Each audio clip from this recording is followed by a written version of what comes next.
Hello everyone, welcome to बाल कहानियों की दुनिया। गोनू झा की कहानी 4 पंक्तियों में रामायण। गोनू झा अभी जगे ही थे कि 4 नवयुवक उनके घर पहुंचे और गोनू झा के दरवाजे पर दस्तक दी। गोनू झा मन ही मन गुनगुनाए, न जाने कौन आ गया इतने सवेरे। बिस्तर से उतरकर उन्होंने दरवाजा खोला तो देखा दरवाजे पर 4 अजनबी युवक खड़े हैं। देखने से बदहवास से लग रहे युवकों पर गोनू झा ने प्रश्न सूचक दृष्टि डाली और पूछा, क्या बात है? चारों युवकों में से एक युवक ने कहा, हमें पंडित जी से मिलना है। गोनू झा ने पूछा, पंडित जी मतलब गोनू झा? युवक ने कहा, जी हाँ जी हाँ। गोनू झा ने कहा, मैं ही हूँ गोनू झा, कहिए क्या काम है मुझसे? इतना सुनना था कि चारों युवक दंडवत की मुद्रा में आ गए। उनके इस अभिवादन से गोनू झा ने इतना तो अवश्य भाप लिया कि ये युवक उनसे कोई सहायता लेने आए हैं। उन्होंने युवकों को अपने कमरे में बुला लिया और उन्हें बैठने के लिए कहकर पूछा, यदि मैं स्नान ध्यान से निवृत्त होकर आप लोगों से बातें करूं तो? युवकों ने विनम्रता से कहा, जी हाँ पंडित जी, हम लोग प्रतीक्षा कर लेंगे, आप स्नान ध्यान से निवृत्त हो ले। थोड़ी देर बाद ही स्नान ध्यान से निवृत्त होकर गोनू झा ने युवकों से पूछा, बताओ भाई, क्या बात है? कहाँ से आए हो और मुझसे क्या चाहते हो? युवकों ने उन्हें बताया, पंडित जी, हम चारों कवि हैं। हम सबके माता पिता हम लोगों को निकट्टू समझते हैं। हम लोगों ने सुना था कि मिथिला नरेश कवियों का सम्मान करते हैं, इसीलिए हम चारों ने मिलकर एक कविता बनाई और मिथिला नरेश को सुनाने के लिए दरबार में गए। महाराज ने हमें मिलने का अवसर तो दिया, मगर कविता सुनने के बाद हमें डांट कर भगा दिया। हम बेहद अपमानित होकर वहां से लौट आए। हम लोगों को एक दरबारी ने बताया कि आप भी कवि है और जैसी कविता आप करते हैं वैसी ही कविता हमने भी की है। आपकी कविता सुनकर आपको महाराज ने पुरस्कृत किया और जबकि हमारी कविता सुनकर उन्होंने हमें भाग जाने को कहा। उसी दरबारी ने हमें बताया कि आप ही हमारी कविता का भाव समझ सकते हैं और महाराज को हमारी कविता के गूढ़ार्थ समझा सकते हैं। गोनू झा ने युवकों की बात ध्यान से सुनी। जब दरबारी का प्रसंग आया तो वे उत्सुक हुए कि आखिर महाराज के किस दरबारी ने उनके बारे में युवकों को जानकारी दी कि वे भी उनके जैसे ही कविता करते हैं।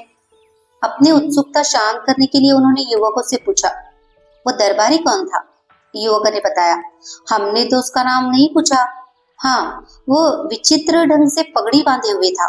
पगड़ी से उसकी एक आंख छुपी हुई थी। गोनू झा समझ गए कि इन युवकों को कान्हा नाई ने उनके पास भेजा है।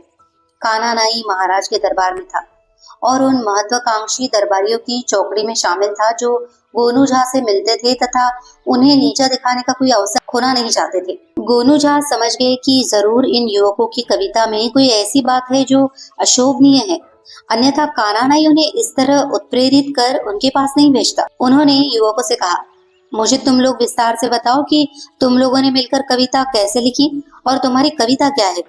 युवकों में से एक ने कहा, पंडित जी, अब तो कविता पढ़ने का हौसला भी जाता रहा। कहाँ हमने सोचा था कि कविता सुनाने के बाद महाराज से जो इनाम मिलेगा उसे ले जाकर अपने माता पिता को देंगे ताकि वे समझ सके कि हम भी कुछ कर सकते हैं।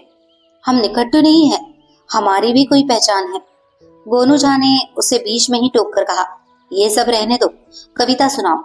तब युवकों में से एक ने कहा, पंडित जी, जब हम लोग महाराज के दरबार के लिए अपने गांव से निकले तो रास्ते में एक गुलर का पेड़ मिला और मैंने एक गुलर पेड़ से टूटकर गिरते देखा। तब कविता की पहली पंक्ति बनाई, पककर गुलर गिर गयो। दूसरे युवक ने कहा, और पंडित जी, मैंने राह में एक पीपल के पेड़ से पत्ते तोड़कर ले जाती एक महिला को उसी समय देखा तो अनायास ही मेरे मुंह से ये पंक्ति निकली, लायो पीपर नारी। तीसरे युवक ने कहा, पंडित जी, मैंने जामुन का एक पेड़ देखा जिस पर अनगिनत जामुन फले हुए थे तो मैंने कविता की तीसरी पंक्ति बनाई, जामुन अंत न पाइयो। अब चौथे युवक की बारी थी। उसने गोनू झा से कहा, हम लोग थोड़ी देर और बढ़े तो देखा कि कुछ बच्चे खेलते खेलते झगड़ने लगे। तब मैंने कविता की अंतिम पंक्ति जोड़ी, बरबस ठानो रारी। और इस तरह उनकी कविता पूरी हुई, पककर गुलर गिर गयो, लायो पीपर नारी, जामुन अंत न पाइयो, बरबस ठानो रारी। गोनू झा समझ गए कि कान्हा नाई ने उनका उपहास उड़ाने के लिए ही इन युवकों को उनके पास भेजा है। उन्होंने मन ही मन सोचा कि ऐसे तो ये युवक मूर्ख है, किंतु उनके मन में अपने माता पिता को प्रसन्न करने की इच्छा है। इस इच्छा के कारण ही वे महाराज के दरबार में कविता सुनाने चले गए। दूसरी तरफ कान्हा नाई उनसे चलता है तथा उनका मजाक उड़ाने के लिए इन युवकों को उनके पास जाने के लिए प्रेरित किया है। उन्होंने मन में ठान लिया कि वे इन युवकों को महाराज से पुरस्कार दिलाकर ही रहेंगे। वे अपने साथ उन युवकों को लेकर दरबार में पहुंचे। महाराज ने जब दरबार में युवकों को देखा तो वे आग बबूला हो गए और डांटते हुए बोले, अरे तुम लोग फिर यहाँ आ गए। गोनू झा ने विनम्रता पूर्वक हस्तक्षेप किया, महाराज इन कवियों को मैं लेकर आया हूँ आपके पास। जिस समय गोनू झा ये बात कह रहे थे उस समय उनकी दृष्टि कान्हा नाई पर टिकी हुई थी। गोनू झा ने मुस्कुराते हुए फिर कहा, महाराज मैं तो इन युवकों की चौपाई सुनकर विस्मित सा रह गया। मुझे आश्चर्य है कि इतनी कम उम्र में इन युवकों ने 4 पंक्तियों में संपूर्ण रामायण की रचना कैसे कर ली। अब महाराज के चौंकने की बारी थी। महाराज के मुंह से निकला, संपूर्ण रामायण? जी हाँ महाराज, संपूर्ण रामायण। यदि आप अनुमति दे तो मैं इन युवकों की लघु किंतु महानतम रचना आपको सुनवाऊं। गोनू झा ने महाराज से कहा। महाराज ने अनुमति दे दी। पूरे दरबार में उत्सुकता पैदा हो चुकी थी। युवकों ने बारी बारी से अपनी अपनी रचना दरबार में सुनाई। पक्कर गुलर गिर गयो, लायो पीपर नारी, जामुन अंत न पाइयो, बरबस ठानो रारी। महाराज की समझ में कुछ नहीं आया। तब उन्होंने गोनू झा की ओर देखा। गोनू झा समझ गए कि महाराज उनसे कह रहे हैं कि क्या बकवास कविता है। गोनू झा ने मुखर स्वरों में कहा, महाराज ये पंक्तियां सामान्य नहीं है, इनसे गूढ़तम बातें ध्वनित हो रही है। यह तो राम रावण के युद्ध से लेकर उसके परिणाम तक को रेखांकित करने वाली रचना है। पक्कर गुलर गिर गयो वस्तुतः रावण की पत्नी मंदोदरी का विलाप है। करुण रस का ऐसा वर्णन किसी अन्य पंक्ति में कहा। इस पंक्ति में कवि कहता है कि संपूर्ण सोने की लंका जो रावण के अभिमान का प्रतीक थी, पक्के गुलर की तरह धराशायी हो गई। लायो पी पर नारी, मंदोदरी के रुदन में यह ध्वनित होता है कि पी यानी मंदोदरी का पिया, पति अर्थात रावण, पर नारी अर्थात राम की पत्नी सीता को ले आया, जिसके कारण लंका का विनाश हुआ। जा मन अंत न पाइयों में भगवान श्री राम का यशोगान है कि हे मन, राम तो भगवान है, अनंत है, उनके सामर्थ्य को भला कैसे जाना जा सकता है।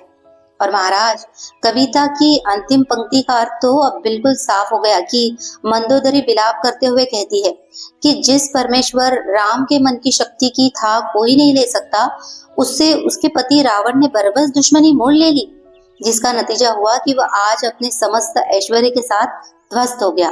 महाराज उस कविता से तो नहीं बल्कि गोनू झा द्वारा की गई विद्वत्ता पूर्ण विवेचना से प्रभावित हुए। उन्होंने ये भी समझ लिया कि गोनू झा इन युवकों की मदद करना चाहते हैं।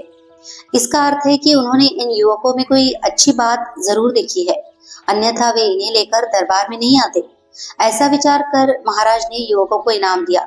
इनाम पाकर चारों युवक प्रसन्न हुए और दरबार से विदा होते समय इन युवकों ने जब गोनू झा का चरण स्पर्श किया तब गोनू झा ने आशीष देने की शैली में कहा, जाओ इनाम में मिली धनराशि अपने माता पिता को देकर प्रसन्न करो।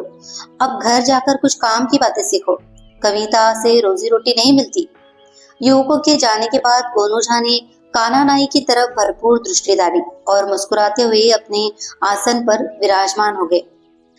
कहानी अगर आपको पसंद आई हो तो लाइक करें, शेयर करें और कमेंट करें, और इसी तरह की और भी कहानियां सुनने के लिए हमारे चैनल को सब्सक्राइब करना न भूलें।